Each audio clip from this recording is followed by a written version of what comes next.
गावाकडच्या बातम्या इथून पुढचा अर्धा तास महाराष्ट्रातल्या गावखेड्यातली बित्तम बातमी। केंद्राकडून कर्जमाफीचा नवा प्रस्ताव येण्याची शक्यता आहे। 1 लाख रुपयांपर्यंतचं कर्ज हे व्याजमुक्त करण्यासाठीची चर्चा सुरू झाल्याची सूत्रांची माहिती आहे। तेलंगणाच्या धर्तीवरती कर्जमाफी देण्याच्या दृष्टीने सध्या केंद्रात वरिष्ठ पातळीवर चर्चा आणि बैठकांचा सिलसिला सुरू असल्याची सूत्रांची माहिती आहे। मुंबई आग्रा महामार्गावरील लळिंग घाटामध्ये कापसाच्या गाठी घेऊन जाणाऱ्या एका चालत्या ट्रकला भीषण आग लागली। या आगीमध्ये ट्रकमध्ये साठवलेला सुमारे 21 टन कापूस जळून खाक झालाय।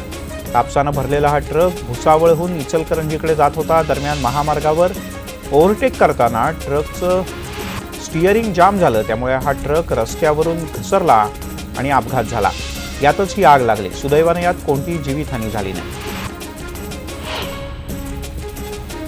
रत्नागिरीच्या दापोली तालुक्यातील उंटबर डायरा या परिसरात वणवा पेटल्याने शेकडो एकर जमिनीवरचा आंबा आणि काजूच्या बागांचं नुकसान झालंय। वणवा इतका मोठा होता की यामध्ये आंबा आणि काजूच्या जवळपास सगळ्याच बागा जळून खाक झाल्या। यामुळे परिसरातल्या शेतकऱ्यांचं लाखो रुपयांचं नुकसान झालंय। बुलढाणा जिल्ह्यातील खामगाव इथं पोलीस स्टेशनच्या हद्दीमध्ये अवैध दारूची वाहतूक करणाऱ्यांवर पोलिसांनी कारवाई केली। इनोव्हा गाडीतून ही अवैध वाहतूक सुरू होती। दरम्यान ही सगळी दारू बनावट असल्याचंही समोर आलं। या दारूची किंमत 1,30,000 असल्याचं पोलिसांचं म्हणणं आहे। शिवाजीनगर पोलीस यांच्या नेतृत्वाखाली ही कारवाई करण्यात आली। 5 तासामध्ये कर्जमाफ झालेला शेतकरी बाळासाहेब सोळंके याला घेऊन बीड शिवसेना जिल्ह्याचे पदाधिकारी हे जिल्हा बँकेत पोहोचले। कर्जमाफीचं पत्र दिलं, माफी उशिराने का दिली असा सवाल बँकेच्या व्यवस्थापकांना विचारण्यात आला। अर्ध्या तासापेक्षा जास्त शिवसैनिकांनी बँकेमध्ये ठिय्या दिला आणि यावेळेला जो विलंब झालाय त्याची कसून चौकशीही केली। वंचित राहिलेल्या शेतकऱ्यांची संख्या किती आहे त्यांची यादी द्या अशी मागणी यावेळी करण्यात आली। तालुक्यातील कर्जमाफी झालेल्या शेतकऱ्यांच्या यादीची मागणी करून सुद्धा बँकेच्या अधिकाऱ्यांनी यादी दिली नाही, मात्र कर्जमाफी केल्याचं आवर्जून सांगितलं। प्रसिद्ध कीर्तनकार निवृत्ती महाराज इंदुरीकर यांचा 48वा अभिष्ट चिंतन सोहळा नुकताच पार पडला। ग्रामविकास मंत्री पंकजा मुंडे, दुग्धविकास राज्यमंत्री महादेव जानकर, माजी महसूल मंत्री आणि काँग्रेसचे ज्येष्ठ नेते बाळासाहेब थोरात यांच्यासह सर्वपक्षीय नेते या कार्यक्रमाला उपस्थित होते। धुळ्यातल्या एका महाविद्यालयाच्या परिसरात एक विचित्र प्राणी आढळून आला। केसाळ आणि काळ्या रंगाचा हा विचित्र प्राणी भयानक आवाज काढत होता, त्यामुळे परिसरात काही काळ भीतीचं वातावरण होतं। दरम्यान हा प्राणी उदमांजर असल्याचं नंतर उघडकीस आलं, त्यामुळे सगळ्यांनी सुटकेचा निश्वास सोडला। खानदेशासह राज्यात पुन्हा एकदा थंडीचा कडाका वाढलाय। खानदेशात बहुतांश ठिकाणी निचांकी तापमानाची नोंद झाली आहे। धुळ्यामध्ये तापमान चक्क 3 अंश सेल्सिअस पर्यंत खालती गेलंय, त्यामुळे या थंडीचा परिणाम रब्बी पिकांवर सुद्धा होताना दिसतोय। गहू, हरभरा, ज्वारीसह इतर पिकांना थंडीचा फटका बसण्याची आता शक्यता वर्तवली जाते। दुष्काळग्रस्त बीड जिल्ह्यातील दुष्काळी परिस्थितीवर शासन आणि प्रशासन उपाययोजना करत नसल्यानं शासनाच्या निषेधार्थ इथं आंदोलन करण्यात आलं। जिल्ह्यातल्या शेतकऱ्यांना तातडीनं मदत द्या, चारा छावण्या आणि पाण्याच्या टँकरच्या मागणीसाठी शेतकऱ्यांनी हे आंदोलन केलं। यासोबतच मराठा महासंघाचे पदाधिकारी सुद्धा या आंदोलनात सहभागी झाले होते। जिल्हाधिकारी कार्यालयासमोर गाजरं दाखवून सुद्धा यावेळी आंदोलन झालं। शिर्डीमध्ये स्वाभिमानी शेतकरी संघटनेच्या वतीनं चक्काजाम आंदोलन करण्यात आलं। थकीत FRP 7/12 कोरा करा, हमीभावाच्या मागणीसह विविध मागण्यांकरता हा रास्ता रोको करण्यात आला। कृषी राज्यमंत्री सदाभाऊ खोत यांच्याच रयत क्रांती संघटनेच्या कार्यकर्त्यांना आता रस्त्यावर उतरण्याची वेळ आली आहे। या कार्यकर्त्यांनी जेजुरी गडाच्या पायथ्याला जागरण गोंधळ घालत आक्रोश आंदोलन केलं। ऊस उत्पादक शेतकऱ्यांना एकरकमी FRP मिळालाच पाहिजे, त्याच्यावरचं देय व्याज आहे, जे थकीत व्याज आहे ते सुद्धा त्वरित मिळावं, या प्रमुख मागण्यांसाठी हा जागरण गोंधळ करण्यात आला।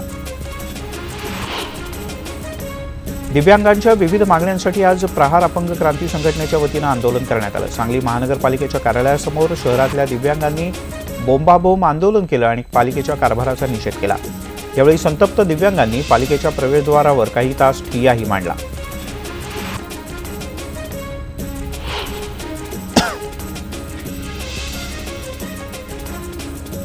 दुष्काळानं होरपळून निघालेल्या शेतकऱ्यांची सरसकट कर्जमाफी करण्यात यावी, कांद्याला हमीभाव देण्यात यावा, जनावरांसाठी चारा पाण्याची व्यवस्था करण्यात यावी यासह शेतकरी आणि जनतेच्या अनेकविध मागण्यांसाठी शिवसेनेनं आक्रमक भूमिका घेतली आहे। यावेळेला मनमाडच्या तहसील कार्यालयावर शिवसेनेच्या वतीनं भला मोठा मोर्चा काढण्यात आला। या मोर्चात मोठ्या संख्येनं शेतकरी, आदिवासी आणि सर्वसामान्य नागरिक सहभागी झाले होते। यावेळेला संतप्त शेतकऱ्यांनी सरकारच्या विरोधात जोरदार घोषणाबाजी केली।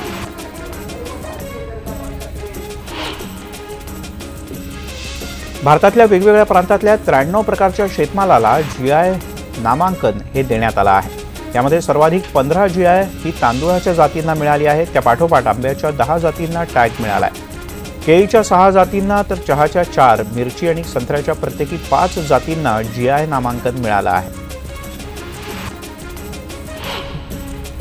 सध्या देशामध्ये 14 कोटी एवढी मोठी लोकसंख्या शेतीतून निर्माण होणाऱ्या रोजगारावर अर्थात शेतमजुरीवर अवलंबून आहे। पण शेतीमध्ये वाढत असलेल्या यांत्रिकीकरणानं हे प्रमाण 2050 पर्यंत थेट निम्म्यानं कमी होणार आहे। सध्या 58% असलेला हा आकडा 25% कमी होऊ शकतो अशी भीती जागतिक बँकेनं एका सर्वेक्षणाच्या माध्यमातून व्यक्त केली आहे। देशभरातल्या शेतकऱ्यांची कर्जमाफी करायची असेल तर 5 लाख कोटी रुपये लागतील असा अंदाज ज्येष्ठ कृषी अर्थतज्ञ डॉक्टर अशोक गुलाटी यांनी व्यक्त केला आहे। विरोधी पक्षांनी एकेका राज्यात कर्जमाफी करत पंतप्रधानांवर कर्जमाफीसाठी दबाव वाढवला आहे। शेतकरी कामगार पक्षाच्या वतीनं आज विविध मागण्यांसाठी रायगड जिल्हाधिकारी कार्यालयावर मोर्चा काढण्यात आला। या मोर्चामध्ये जिल्ह्याच्या विविध भागातून सुमारे 15,000 कार्यकर्ते आणि नागरिक सहभागी झाले होते। यावेळेला सेजमधल्या शेतजमिनी, हातपाटी, वाळू उत्खनन बंदी, नाटबंदी, छोट्या मच्छीमारांना व्यावसायिक संरक्षण, खार जमीन, मॅनग्रोव्हची कत्तल, सीआरझेडचा बागुलबुवा, स्थानिकांना व्यवसाय, बाळगंगा प्रकल्पग्रस्तांना योग्य मोबदला यासह अनेकविध मागण्यांसाठी आंदोलन करण्यात आलं। आमदार जयंत पाटील यांनी यावेळी सरकारला धारेवर धरलं। लातूर जिल्ह्यामध्ये 2016 साली निर्माण झालेल्या अभूतपूर्व दुष्काळानंतर अशी परिस्थिती पुन्हा निर्माण होऊ नये यासाठी लातूरमध्ये प्रत्येक क्षेत्रातल्या लोकांनी आणि प्रामुख्यानं विद्यार्थ्यांनी एकत्र येत वृक्ष लागवड चळवळ सुरू केली आहे। नुकतीच शहरातल्या सर्व प्रमुख रस्त्यांच्या कडेला मोठ्या प्रमाणात झाडं लावण्यात आली। या झाडांच्या संगोपनाची जबाबदारी सुद्धा विद्यार्थ्यांनी स्वतःहून घेतली आहे। या चळवळीमध्ये शहरातल्या विद्यार्थ्यांपासून वयोवृद्धांपर्यंत अनेक क्षेत्रातल्या नागरिकांनी सहभाग नोंदवला। राजगुरुनगर इथे अज्ञात हल्लेखोरांनी एका तरुणाच्या डोक्यावर आणि हातावर तीक्ष्ण हत्यारांनी वार केले। खेड तालुक्यातल्या राजगुरुनगरच्या जवळ पाबळ रस्त्यावर भर दिवसा ही घटना घडली। खेड पोलीस तातडीनं घटनास्थळी दाखल झाले आणि घटनेचा पंचनामा केला। पोलिसांनी आता तपास सुरू केला आहे। दरम्यान जखमी तरुणाला उपचारांसाठी पुण्याला हलवण्यात आलंय। गर्दीच्या ठिकाणी ही घटना घडल्यानं शहरात काहीशी खळबळ उडाली, लोकांमध्ये भीतीचं वातावरण आहे। हिंगोलीमध्ये सारसवाडीत जावयानं चक्क मेहुण्याच्या डोक्यात खलबत्ता घालून त्याचा खून केल्याची धक्कादायक घटना समोर आली। हिंगोलीच्या सेनगाव इथं ही घटना घडली। किरकोळ कारणावरून झालेलं भांडण आणि यामुळे पत्नी माहेरी जाणं या सगळ्यातून हा संतप्त झाला होता। दरम्यान पत्नीला घेऊन जाण्यासाठी माहेरी आल्यानंतर पती आणि माहेरच्यांमध्ये जोरदार वाद झाला आणि यातूनच ही हत्या झाली। या प्रकरणी सेनगाव पोलीस स्थानकात गुन्हा दाखल करण्यात आला आहे। संभाजी ब्रिगेड आगामी जालना लोकसभा निवडणूक लढवणार असल्याची घोषणा संभाजी ब्रिगेडचे जिल्हाध्यक्ष तुळशीराम चंद यांनी जालन्यात केली। जालन्यामध्ये पत्रकार परिषद घेऊन त्यांनी माहिती दिली। दरम्यान यावेळी शेतकरी, व्यापारी आणि तरुणांना उद्ध्वस्त करण्याचं काम भाजप सरकार करत असल्याची टीकाही त्यांनी केली। येत्या काही दिवसात ब्राह्मण समाजातील काही सदस्य सोलापुरात आंदोलन करणार आहेत। ब्राह्मण समाजातील आर्थिकदृष्ट्या मागास तरुणांना शैक्षणिक आणि व्यावसायिक मदत मिळावी अशी समस्त ब्राह्मण संस्थेची मागणी आहे। त्या दृष्टीनं सध्या नियोजन सुरू असून विविध ठिकाणी जिल्हास्तरीय बैठकांचं आयोजनही करण्यात आलं आहे।